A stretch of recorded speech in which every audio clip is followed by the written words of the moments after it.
Hello दोस्तों, अनुराग India enlighten से। ये आज का वीडियो मैं खास तौर पे एक टॉपिक को लेके बना रहा हूं जो मुझे लगता है कि बहुत सारे हिंदुस्तानियों को बहुत कम मालूम है। बहुत कम मालूमात है इस बारे में, जो कि होनी चाहिए मगर नहीं है, या मालूमात है तो वो गलत है। तो उसको ठीक करने के लिए ये मुझे लगा कि ये एक पुराना डॉक्यूमेंट्री वीडियो है जो कि डालना बहुत ज़रूरी है। ये हिंदुस्तान की आज़ादी के ऊपर है। इसमें काफी कुछ बताया गया है इन रिगार्ड्स टू आज़ादी की स्ट्रगल, उसके अंदर अलग अलग पार्टियों का क्या क्या योगदान रहा, खास तौर पे महात्मा गांधी जी का, जवाहरलाल नेहरू का, मोहम्मद अली जिन्ना का।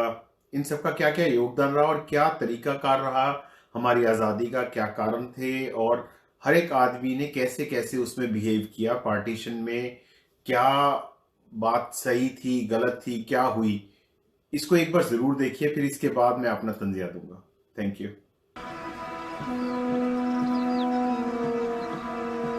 August 1947. The British are quitting India nearly 200 years after they took power. One of the largest, most ethnically diverse nations in the world has been divided. One country will now become two, India and Pakistan. As a British barrister draws a line on a map, a once peaceful land implodes. People are forced out of the villages they have lived in for generations. 15 million scramble to be on the right side of the new border. At least 1 million die in the process. And this huge mass of humanity just moving along, barefooted, no food, thirsty. It was a terrible sight, terrible sight. Communities that have lived together for centuries turn on each other in one of the worst communal massacres of the 20th century. It was so senseless, so utterly senseless. And yet, there's nothing you can do about it. Britain, the once great colonial power, looks on as India burns. Hindus and Muslims were in the grip of madness, lunacy.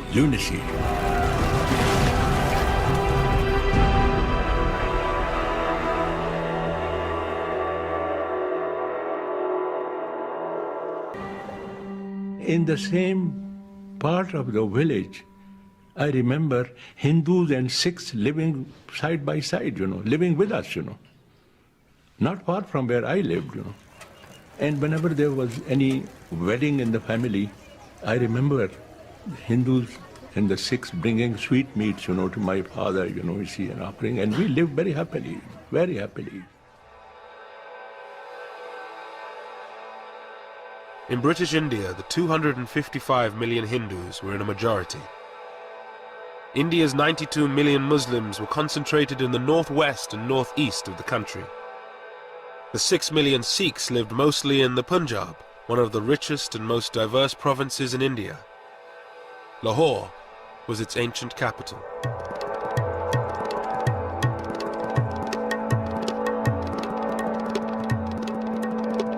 Lahore was one of the most cosmopolitan cities in the country, a center for education and fashion.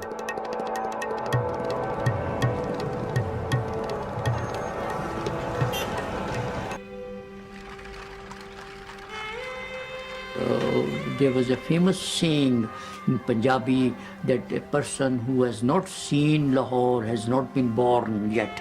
He is yet to be born.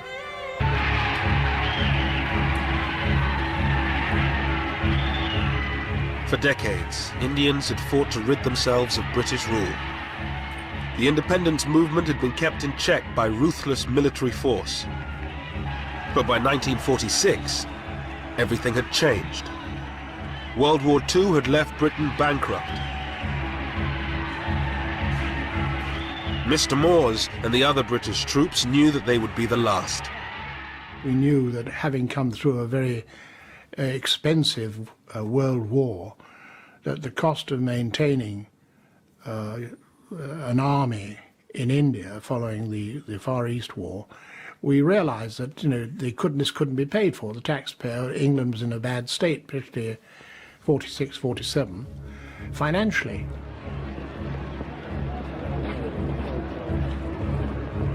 But India's independence leaders were divided over what should happen when Britain left. The Indian National Congress, under its leaders Pandit Nehru and Mahatma Gandhi, demanded a single state where all religions would live side by side. But many Muslims feared living under a Hindu majority. In Lahore's old city, Muslims were forbidden from drinking from the same taps as Hindus. Zahur Uddin, a Muslim, was a champion wrestler from the old city. बाकी असी लोग जाके लगले जाते पानी पींदे सन ना वो छबील तो पानी गिलास ही कुछ सन नहीं सन पियाते वो इस तरह पानी भी नहीं सन पियाते उन्होंने एक एडी एडी लम्मी नौजल रखी सी लोहे की वो इतों फड़ते सन तो जिथे तुम बैठे हो ना उतों तक नौजल होंगी इतों पानी पाता सी तो असी इस तरह पानी पींदे सन वो छूत तो भी सानू छूत समझदा सी Hindu The Muslims were not getting enough jobs, education, they were not so educated. They envied Hindus who had the best of jobs, and they always wanted. That's why the slogan of a Muslim homeland became very popular among the Muslims.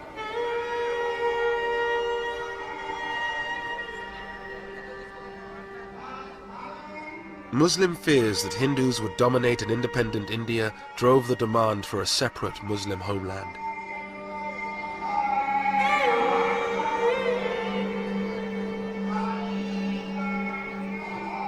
It was championed principally by one man, a 70-year-old British-educated barrister, Muhammad Ali Jinnah. His Muslim League demanded the division of India into two, one country for the Hindus and Sikhs and another for the Muslims. Once the British leave, and there will be a democratic form of government, you see, But in a democratic form of government, the Hindus will always be in a majority, and the Muslim will always be in a minority. We have no chance. Our minority will never be transformed into a majority, and the Hindu majority will always remain a permanent majority. Therefore, we have no chance. Pandit Nehru, the leader of Congress, toured the country arguing the case for a united India. The whole idea that India should be divided was based on a fantastic notion that religion constitutes nationality. Clouds gather over Simla for the opening of Lord Wavell's conference with the Indian leaders. In March 1946, a British government delegation, the Cabinet Mission, arrived to negotiate between Congress and the League. This was supposed to be the breakthrough conference, where a deal would be struck leading to an independent India. Pandit Nehru, who calls for an Indian republic, is accused by the League of working for domination over the Muslim minority. Jinnah did compromise on his demand for a separate Muslim state. He accepted a united India if it had weak central powers. But Nehru, a socialist and believer in a strong central state, refused any such concessions to the Muslim League. Mr. Jinnah, the Muslim leader, holds fast to Pakistan, and it's reported that his maximum concessions were regarded by Congress as inadequate. At any rate, the fateful conference at Simla, following the preliminary work in Delhi, has ended in failure.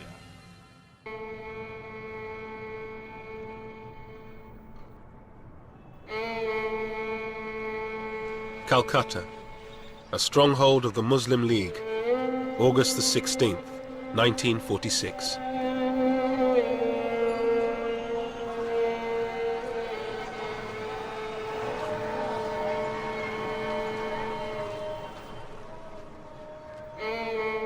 With the collapse of negotiations, Jinnah called for direct action. Thousands of Muslims gathered in the center of the city to demand a separate homeland, Pakistan.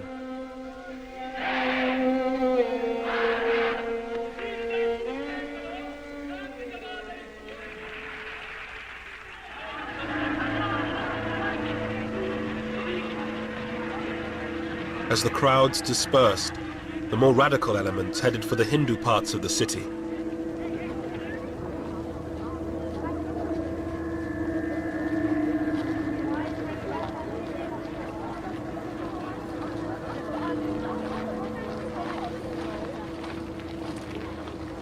I was thinking of going out for a stroll. And then all of a sudden I found some Muslim hoodlums. They came out, shouted, Nara-e Takbir, Allahu Akbar. Allah is the great master.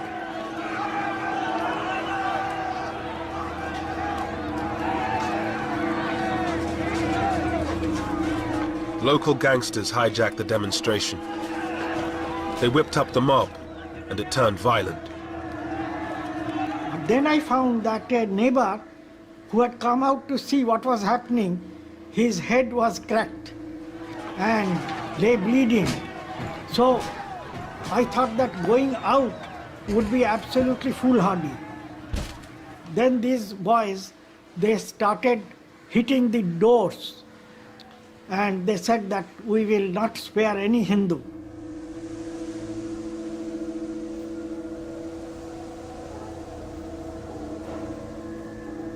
As the city erupted in communal violence, Muslim slaughter of Hindus turned to Hindu slaughter of Muslims.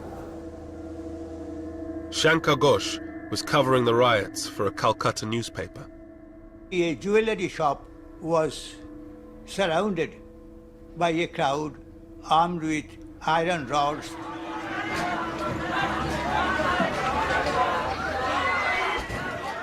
An elderly employee, he was already half dead in fear. He came with his folded hands like this. But this furious mob, they had no time to hear what he wanted to say. So I think a boy of 14 or 15 just pulled his leg as he came out, and the man fell down. And someone hit him on the head with an iron rod. I think that one blow had finished him.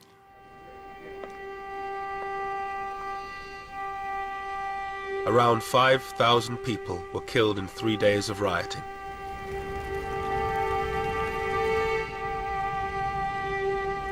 But the British, with one eye on leaving India and fearful of being overrun, ordered the troops to stay in their barracks until it was too late.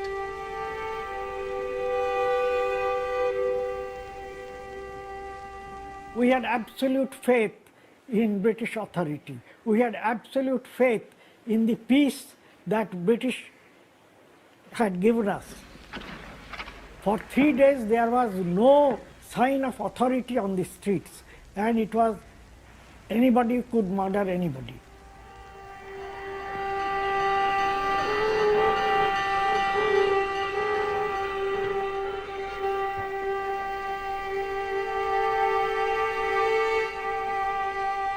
The Calcutta killings shattered the hope of the British that they could get out of India quietly and peacefully. With religious hatred and suspicion growing, the dream of a united India seemed to be falling apart. Pran Chopra was a young reporter for All India Radio at the time of the riots. Until then, there was still a possibility that there could be an undivided India. That impression evaporated in the heat of what came to be known as the Great Calcutta Killings. Once that impact spread through the rest of the country, the hope that India could remain undivided began to vanish. After Calcutta, the violence spread. In Bihar, Hindus largely massacred Muslims. In Noakhali, in Bengal, it was Hindus who were mostly under attack. With British power waning, India was in danger of falling apart in the chaos of communal violence. One man thought he could bring the country together and maintain the dream of a united India: Mahatma Gandhi. Ashoka Gupta was one of Gandhi's disciples. After the riots, Gandhiji's attitude was that we are same people, born in the same country, brought up in the same country. We have believed in the community living. Whether you follow this faith or that faith, it doesn't matter. is the humanity which concerns.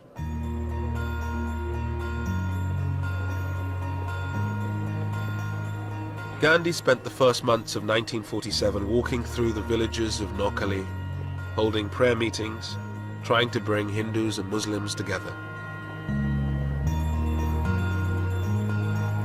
Ashoka Gupta went with him. Gandhi walked from one village to another, and while he walked, he sang. He rested in a Muslim house, then he rested in a Hindu house.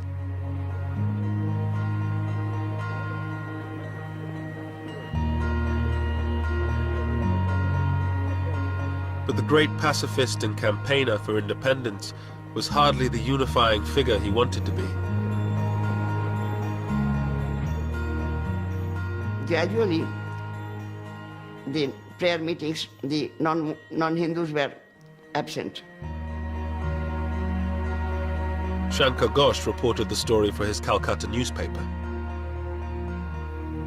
The Muslims were not keen to come to him, were not keen to listen to him. And before Gandhiji went on his morning trip from one village to another, they used to defile the path, spread thorns, bones, etc. on this road. An advance party had to be sent because he was in Noakhali, he was not wearing any shoes. He was walking barefoot. Gandhi had always opposed constitutional concessions to Muslims. For many of them, he represented Hindu supremacy. Mr. Gandhi did not appeal to the Muslims, He failed to win the hearts and minds of the Muslims of India, The way he used to talk about politics and his language, it was foreign. It did not appeal to Muslims at all, But he used to be practically, naked. He used to have one arm on the shoulder of one girl, and he should have another arm on the shoulder of another. And the Hindus thought he was a saint, Gandhi's dream of a united India seemed to be collapsing.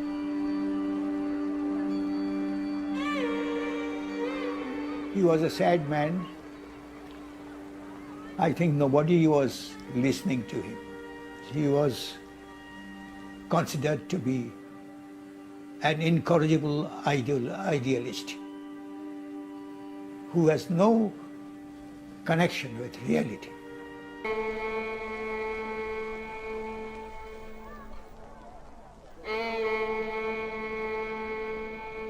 There were now constant negotiations.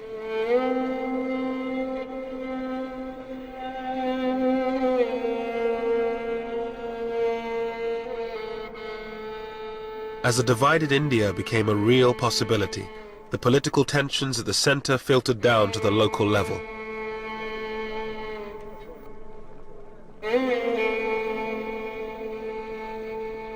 The Punjab was worst affected. The province was one of the wealthiest in India. Hindus, Muslims, and Sikhs all claimed it as their own.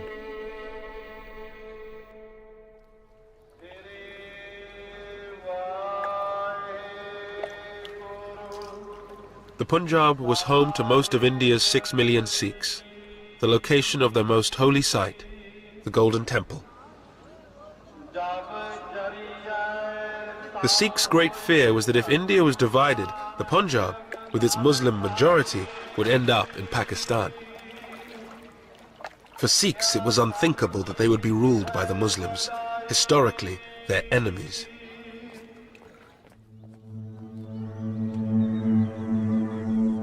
In many villages of the Punjab, communal harmony began to break down.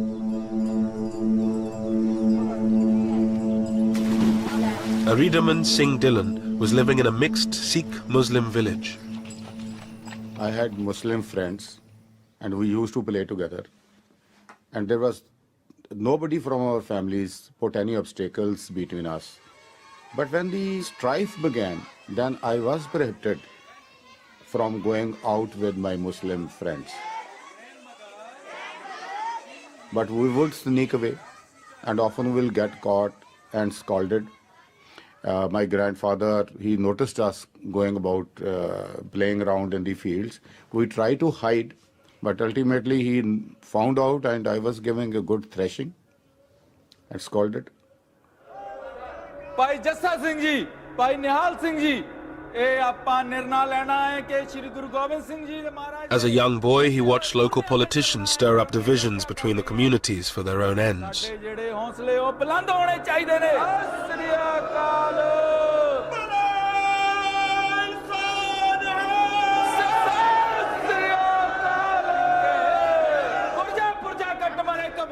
They have to whip up the sentiments of the people, and the easiest way to whip up the sentiments of the people are to tell them that their religion is in danger, that is, their community is in danger. What else would they tell? To hoodwink people, to get votes out of them, to get support out of them. The people had to be hoodwinked, and politicians do this.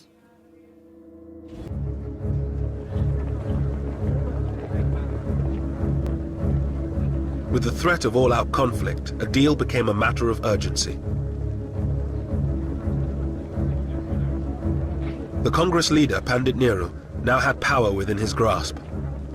But to get the British out quickly, he had to compromise. He abandoned his dream of a united India and accepted partition. A statement will be read to you tonight, giving the final decision of His Majesty's government as to the method by which power will be transferred from British to Indian hands. On the night of June 3rd, 1947, Mountbatten, Jinnah and Nehru broadcast the news that they had finally struck a deal. They would divide India in two. I must honestly appeal to every community, and particularly to Muslim India, to maintain peace and order. Mighty forces are at work in the world today and in India, and I have no doubt that we are ushering in a period of greatness for India. I remember I heaved a sigh of relief that there was partition, because we did not want to live with the Muslims anymore. But there can be no question of coercing any large areas in which one community has a majority to live against their will under a government in which another community has a majority. The partition deal involved giving those provinces with a Muslim majority to Pakistan and those with a Hindu one to India. But Mountbatten and Nehru insisted that the Punjab and Bengal would be treated differently despite their Muslim majorities. Jinnah was forced to accept that both these provinces would be cut in half and divided between India and Pakistan. The next day, at a press conference, Mountbatten dropped a bombshell. Britain would not be leaving in June 1948, as had been planned, but on August 15th, 1947, just 3 months away. When asked why the date had been brought forward by nearly a year, Mountbatten replied, "Why should we wait? Waiting would mean that I should be responsible, ultimately, for law and order." It should have been possible for them to say that, look, there is no great hurry, don't fix a timetable, let it proceed in a more orderly manner. But he was a decisive man. This is the job I have to do, this is the date by which I'll do it. This was his personality. That made the pace of the partition furious, impossible to moderate. But with 3 months to go, no decision had been made on one crucial matter: where the border between Pakistan and India would lie. A new boundary had to be urgently drawn up. The man chosen for the task had never been east of Paris: British barrister Sir Cyril Radcliffe. Cyril Radcliffe was a very remarkable man. It was not just the quality of his mind, though that was formidable, perhaps the most formidable I ever encountered, I think. He had this unerring gift for going to the heart of anything he was discussing. He came very clearly to a rational conclusion. He was a very rational man. Please, for the Gurdaspur district, I believe I'm right in saying that there is a narrow Muslim majority, but not a substantial one. Yes, sir. It's 50.6%. 50.6. With his private secretary, Christopher Beaumont, Radcliffe began his work. His toughest job would be in the Punjab and Bengal, which were being divided in two. Radcliffe was being asked to draw a line through the middle of both provinces. In doing so, he would look at which religion was in a majority in each individual district, but he would also take into account other factors, such as the connection of railways, canals, and irrigation channels. In the streets of its great capital, Lahore, there was uncertainty over which side of the city the border would fall.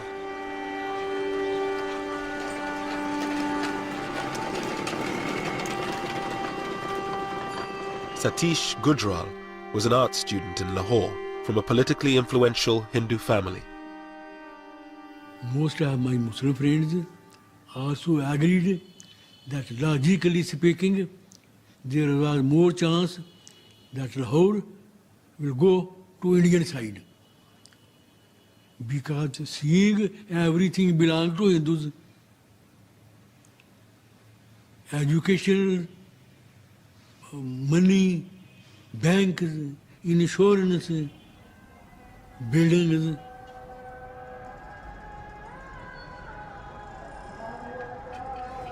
या मौला जी दोवां कन्ना ही लाहौर सन पाकिस्तान च लिया असीं इत्थे ही रहिए असीं घरों बाहर ना निकलीए सारियां कबरां भी इत्थे निकल गईयां असीं ते मरांगे इत्थे घरों बाहर ही निकले ना किते गए ने ना किते आए ने Viscount Mountbatten bids bon voyage to 1,500 British soldiers. With tension increasing, the British government decided this was the moment to bring most of the remaining troops home. 50,000 more.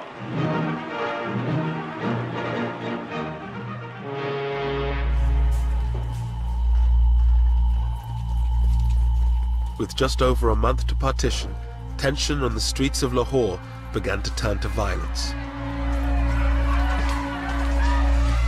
There was a date and everybody then knew that do whatever you can now, because after this date you won't be able to do it. Whether it's looting Muslims or looting Hindus, whatever it might be. So therefore the date itself became a driver. With the borders still to be decided, Muslims, Sikhs and Hindus began to clear their neighborhoods of anyone not of their community. माहौल जो खराब होंदा गया फिर इहो ही होंदा गया कि इत्थों जेह्ड़े मुंडे सन ना वो रेहड़ी ते वड्ढ के ना वड्ढ वड्ढिया करके एक अद्धा बंदा लग्गेआ कोई फस गया उन्होंने वड्ढ के बोरी पा के ते इत्थे लिया के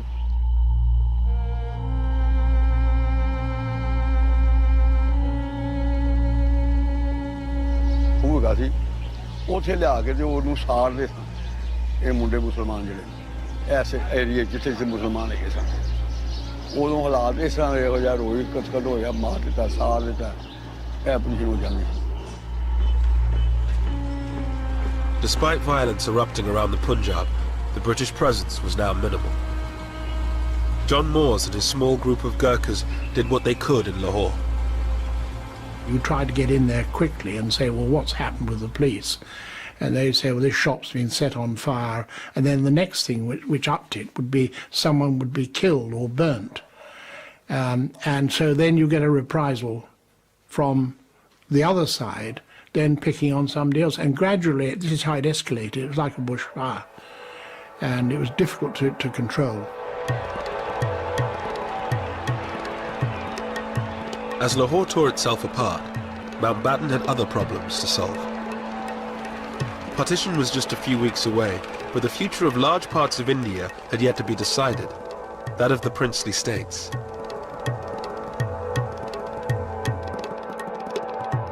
Ruled by princes, these semi-autonomous states were dotted around India. They had been allowed to run their own affairs in return for their loyalty to the British Crown.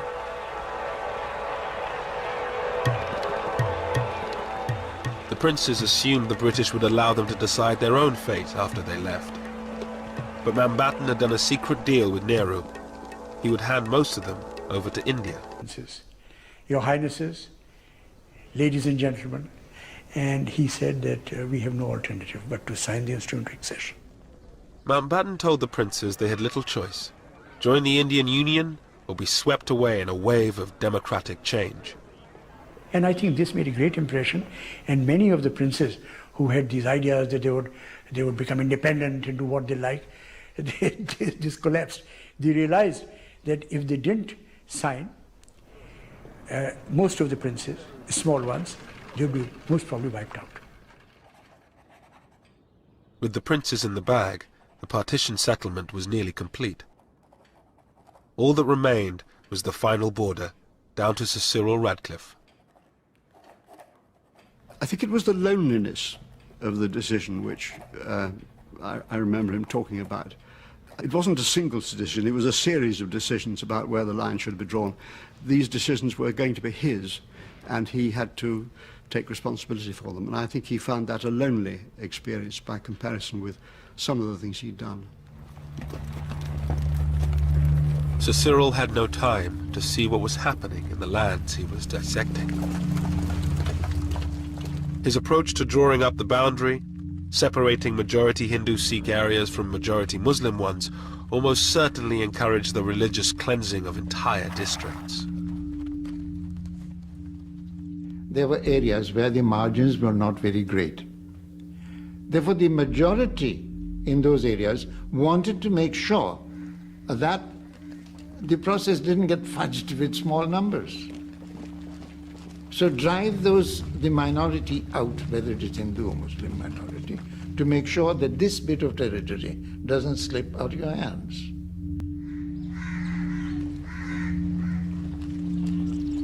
Mayhem now ensued in the villages of the Punjab. A few individuals took a stand. Dylan's grandfather was threatened for trying to protect his Muslim neighbors. Some people had often sent messages to my grandfather that people who were going about looting and killing Muslims, they wanted to eliminate our family because we were putting an obstacle in their way. But my grandfather would not be deterred. He would not be afraid. He was that way.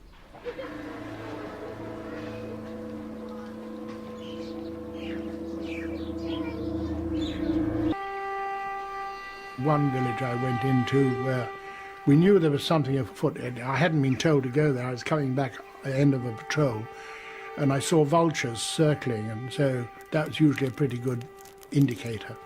And got into the village, and sure enough it had been completely decimated. The well was full of bodies. One woman had been pregnant and she'd been carved open completely, and breasts had been cut off, and awful atrocities.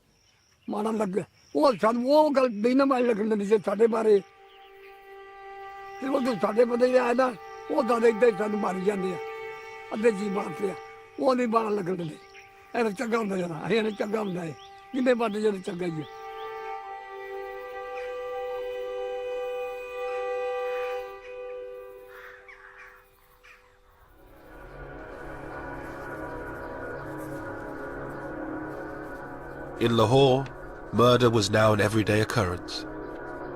With partition just 2 weeks away, rumors circulated that the city would go to Pakistan. Lahore's richer Hindus took no chances. There was tension. The Hindus started leaving much before they partitioned Lahore. They knew that Lahore would go to Pakistan. They started leaving the city, but they pretended that they are not leaving. They kept their drawing rooms as it was there. All the sofas and all the furniture was there.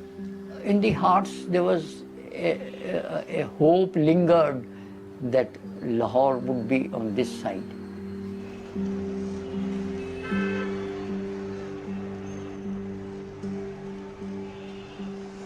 कई ਜਿਹੜੇ ਮਾੜੇ ਮੋਟੇ ਸਨ ਉਹ ਜਿਹਾ ਉਤਾਰੇ ਮਾਰ ਕੇ ਵਿਚਾਰੇ ਲੁਕੇ ਰਹਿ ਕਿੱਥੇ ਜਾਈਏ ਕਿੱਥੇ ਆਈਏ ਉਹ ਲੋਕ ਹੀ ਮੋਏ ਨੇ ਜਿਹੜੇ ਸੌਖੇ ਸਨ ਉਹ ਪਹਿਲੇ ਹੀ ਨਿਕਲ ਗਏ ਸਨ ਤਾਲੇ ਮਾਰ ਕੇ ਜੰਗਲੇ ਮਾਰ ਕੇ।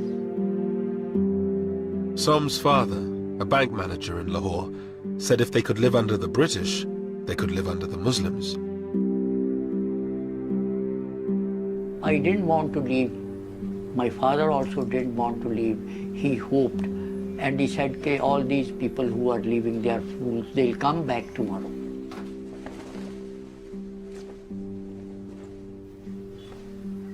But that was not true. When our neighbors started leaving one by one, he still hoped. Our closest neighbors who we had very close relationship, the Bhatiyas, when they left, my father wept that day. As thousands fled, Muslim gangs set fire to the Sikh and Hindu areas of the old city. The old Lahore, beautiful and historic, was in flames. At night when I used to sleep on the terrace, I could see the Hindu Shahalmi area burning 5 miles away.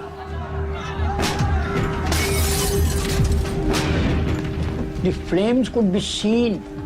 So high the flames were. Shahalmi was a thickly populated Hindu area. It was burnt down completely. And I could see 5 miles away the flames, the light, all that.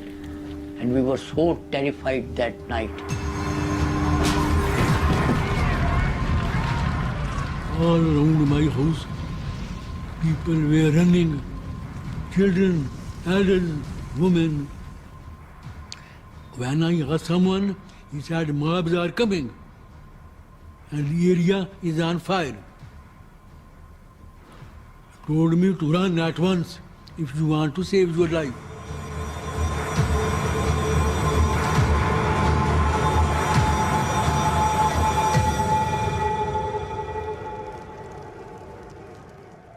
The whole horizon full of fire, smokes and all red. It was such a sad, sad, sad moment for my life. Seeing Lahore, such a beautiful city, it was all burning.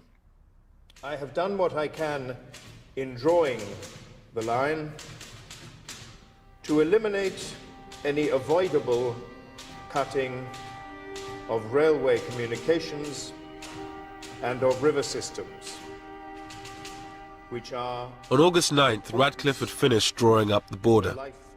But Mountbatten decided to keep the new boundary a secret until after independence, so the British wouldn't be blamed for any ensuing violence.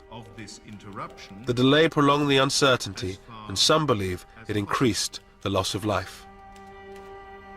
Signed, Cyril Radcliffe. I never forgave him. Why he kept the decision to be announced about Lahore so late? I feel much killing would have been saved if they had announced the fate of Lahore 15 days before. On the eve of independence, Radcliffe wrote to his stepson in London. Nobody in India will love me for my award about the Punjab and Bengal, and there will be roughly 80 million people with a grievance who will begin looking for me. I do not want them to find me. I've worked and travelled and sweated. Oh, how I have sweated the whole time. Radcliffe left India 4 days later, never to return. He was deeply conscious that his rulings or his recommendations would generate controversy, conflict, and the possibility of a loss of a lot of human life. I do remember him saying that any solution, any drawing of the line would have done that.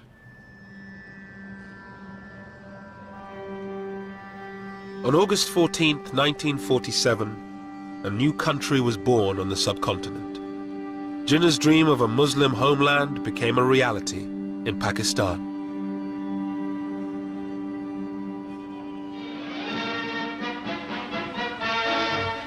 Through Karachi streets drives the Quaid-e-Azam, Muhammad Ali Jinnah, Pakistan's first Governor-General.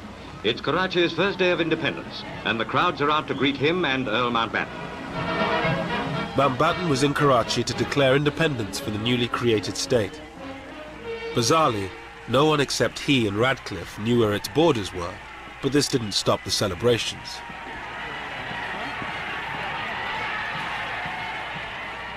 It never occurred to us that the Muslims of India will ever see the emergence of a sovereign, independent country, which they could call their own, you see. A country they could live for, a country they could die for, you see. It never occurred to us,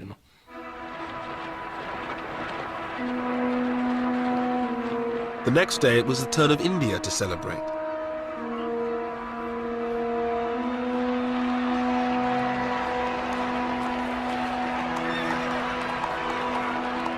Hundreds of thousands thronged the streets as Nehru, Mountbatten, his wife Edwina and their daughter Pamela made their way to the Constituent Assembly. One village I went into where we knew there was something afoot. I hadn't been told to go there. I was coming back at the end of a patrol and I saw vultures circling, and so that was usually a pretty good indicator. And got into the village, and sure enough it had been completely decimated. The well was full of bodies. One woman had been pregnant and she'd been carved open completely, and breasts had been cut off, and awful atrocities.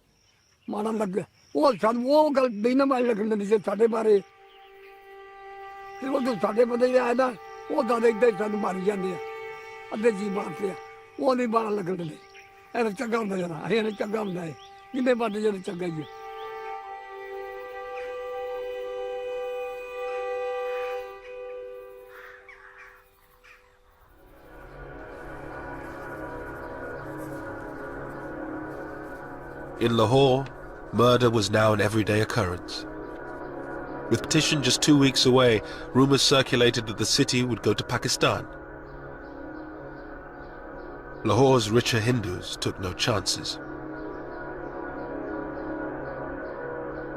There was tension. The Hindus started leaving much before they partitioned Lahore. They knew that Lahore would go to Pakistan. They started leaving the city, but they pretended that they are not leaving. They kept their drawing rooms as it was there. All the sofas and all the furniture was there. In the hearts there was a hope lingered that Lahore would be on this side.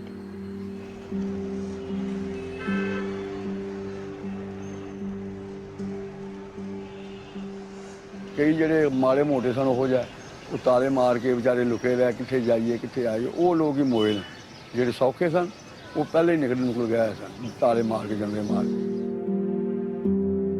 Som's father, a bank manager in Lahore, said if they could live under the British, they could live under the Muslims. I didn't want to leave. My father also didn't want to leave. He hoped. And he said, okay, all these people who are leaving, they are fools. They'll come back tomorrow.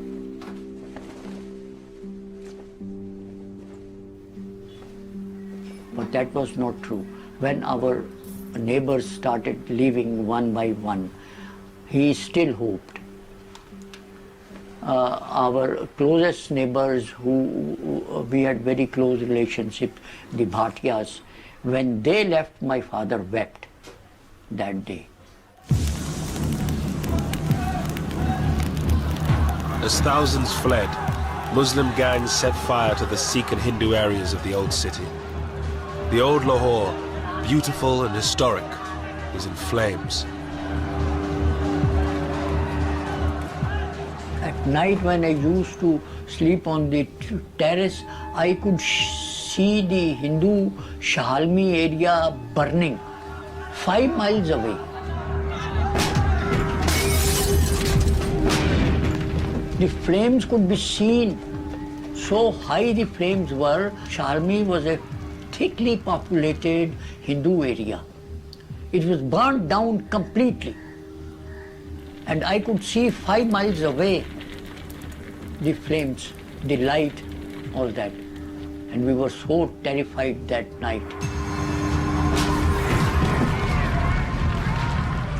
All around my house, people were running, children, elders, women.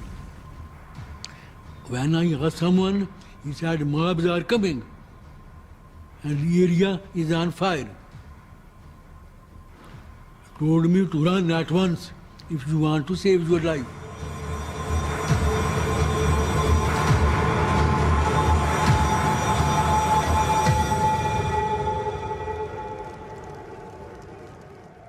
The whole horizon full of fire, smokes, and all red. It was such a sad, sad, sad moment for my life. Seeing Lahore, which is such a beautiful city, it was all burning. I have done what I can in drawing the line to eliminate any avoidable cutting of railway communications and of river systems, which are... On August 9th, Radcliffe had finished drawing up the border. But Mountbatten decided to keep the new boundary a secret until after independence, so the British wouldn't be blamed for any ensuing violence. The delay prolonged the uncertainty, and some believe it increased the loss of life. Signed, Cyril Radcliffe. I never forgave him. Why he kept the decision to be announced about Lahore so late? I feel much killing could have been saved if they had announced the fate of Lahore 15 days before. On the eve of independence, Radcliffe wrote to his stepson in London. Nobody in India will love me for my award about the Punjab and Bengal, and there will be roughly 80 million people with a grievance who will begin looking for me. I do not want them to find me. I've worked and travelled and sweated. Oh, how I have sweated the whole time. Radcliffe left India 4 days later, never to return. He was deeply conscious that his rulings or his recommendations would generate controversy, conflict, and the possibility of a loss of a lot of human life. I do remember him saying that any solution, any drawing of the line would have done that.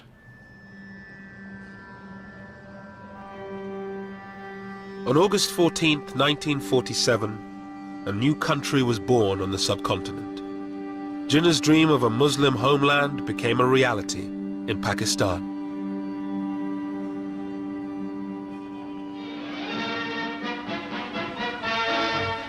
Through Karachi's streets drives the Quaid-e-Azam, Muhammad Ali Jinnah, Pakistan's first Governor-General. It's Karachi's first day of independence, and the crowds are out to greet him and Earl Mountbatten. Mountbatten was in Karachi to declare independence for the newly created state. Bizarrely, no one except he and Radcliffe knew where its borders were, but this didn't stop the celebrations.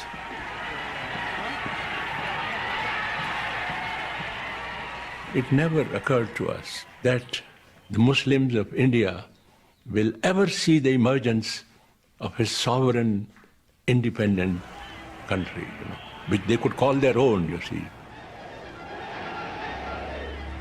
A country they could live for, a country they could die for, you see. It never occurred to us,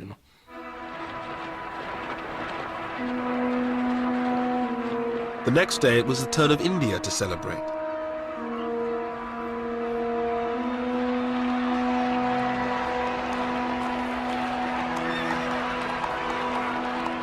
Hundreds of thousands thronged the streets as Nehru, Mountbatten, his wife Edwina, and their daughter Pamela made their way to the Constituent Assembly.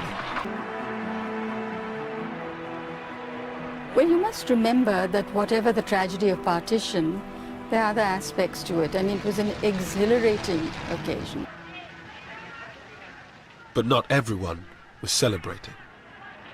Gandhi, who for decades had struggled for a united independent India, lay fasting in Calcutta. His disciple Ashoka Gupta was with him. He was a disappointed man. He was a man in distress. And he found that whoever people went with him to start with, now are deserting him. The desertion by other leaders, I think, hurt him very much. He wanted to die. His attitude was, let me die.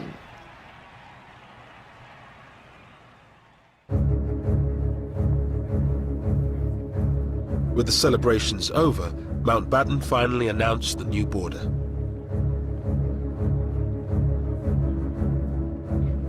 It sliced through the previously united provinces of Bengal and Punjab.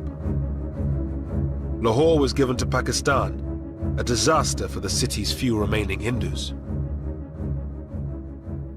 We were dejected and we were so sorry because, see, those Hindus, by that time, Hindus had realized that it would not be possible for them to stay in Pakistan.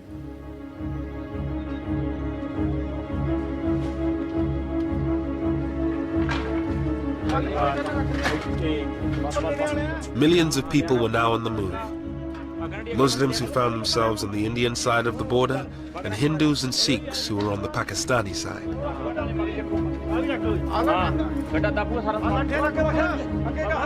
They packed their belongings onto bullock carts and left the villages they had lived in for generations.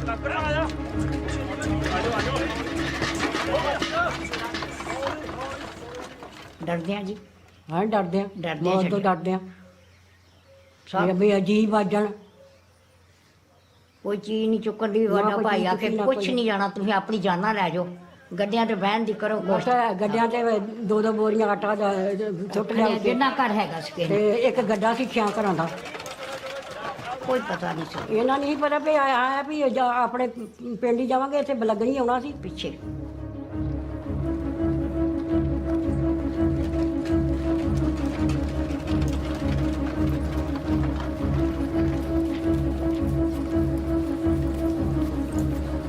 The refugees formed human caravans called kafilas.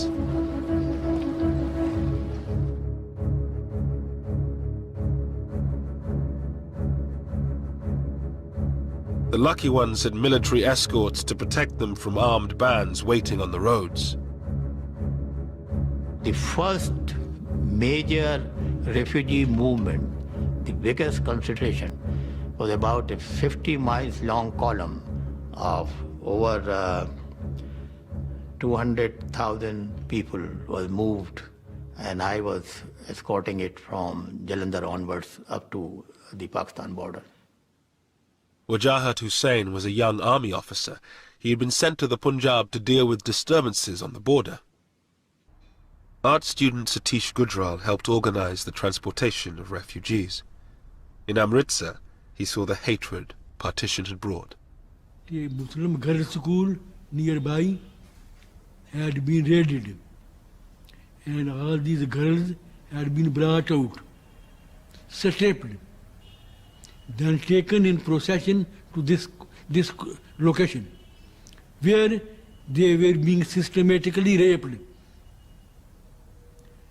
I have recalled in my life story that when watching it, I looked at the face of those others who were attending it in search of compassion. I found none.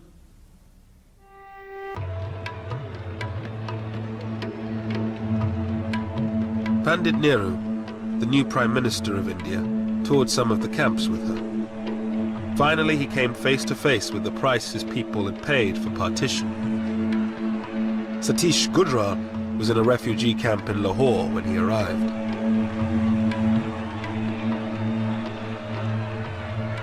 I vividly recall everything graphically.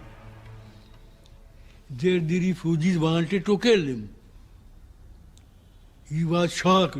A man who grew up as the darling of the people, was going to be killed by the same people. I had been in pro-Nehru fellow, but that evening I did not feel, because I thought for the leaders having been truly responsible for all this havoc. So I thought he was only harvesting what he had sowed. So that first time that day, I felt no reverence toward him.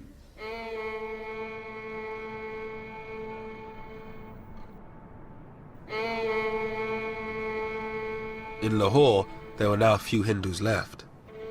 Somanand and his father were among the last. In the weeks following partition, they came under attack from Muslim gangs seeking a religiously pure Lahore. And it was free for all in the city. There was no one to check them. So they had come for that purpose, and somebody had given them our address and all that, and they came to kill us. But fortunately, we had a very narrow escape, and I was with a neighbor, with a Muslim neighbor, and they looted, they ransacked the house, took away all the clothes which they could use, all our shoes. And when our Muslim neighbor raised a hue and cry, they said, "We'll shoot you if you support the Kafirs." It was too much even for Som and his father, who throughout the violence had held out the hope that they could stay on in the city of their birth.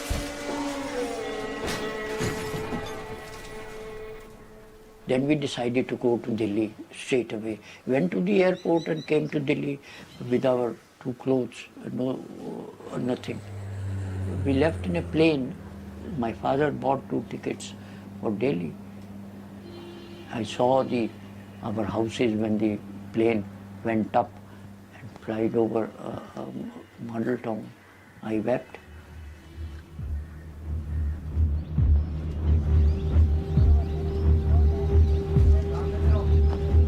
In Dillon's village, where the Muslims had been protected by his grandfather, the Indian army arrived one day and ordered the Muslims out. It was a sort of very heavy moment. There were tearful departures and farewells. The Muslims left most of their assets and properties with their neighbors, thinking that they would be able to come again to pick those things up.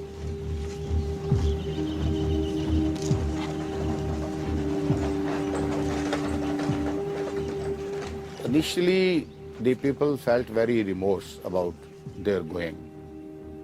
But then, in a couple of days, sort of they try to occupy their homes. They try to take away whatever they had left.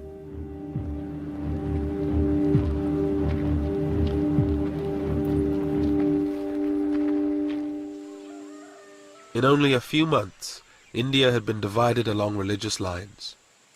The Indian part of the Punjab was cleared of nearly all its Muslims, while Pakistan was emptied of most of its Sikhs and Hindus.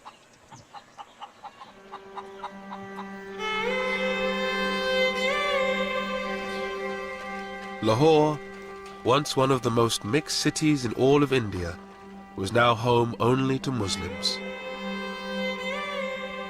Gone was the cosmopolitan Lahore, you see. Gone was liberal, tolerant, progressive Lahore, you see. But I think culturally, Lahore suffered, you see. It was a great city in those days. It was a great city in those days. With the passage of time, we became more conservative, more backward, more intolerant, more pseudo-Islamic, pseudo-Islamic.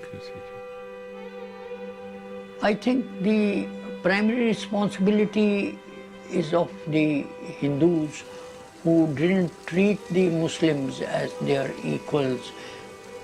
That was the root cause.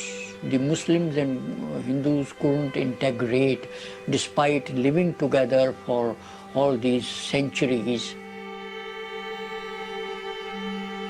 With the partition over, the job was done for the few British troops still left in India. John Moores returned to Britain at the end of 1947.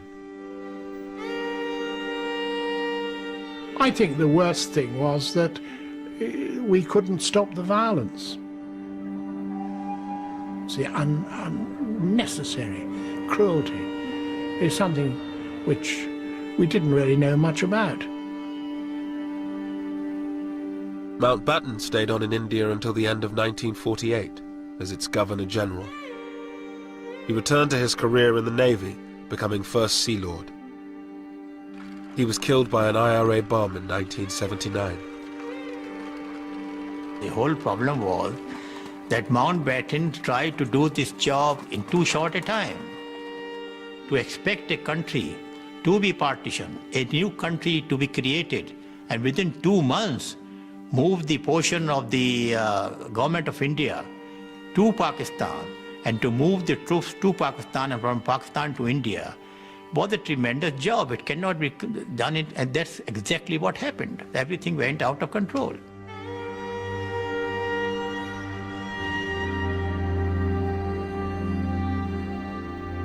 Satish Gujral, the art student from Lahore, became one of India's greatest painters.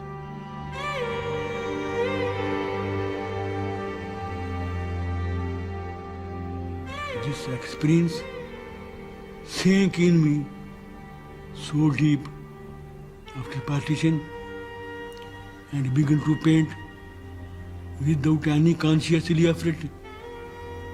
This woman suffering, this brutality of man to man became my theme.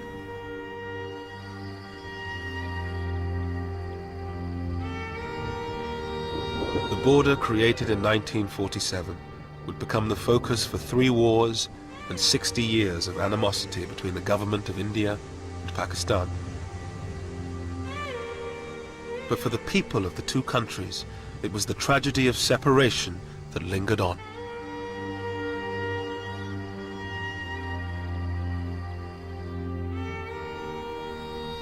I missed my friends. I couldn't understand why they had to go. Why were they pushed away? The only thing was that they were being pushed away. I knew they were not going happily, so I couldn't understand why. And I still think, why? What did anybody get out of it?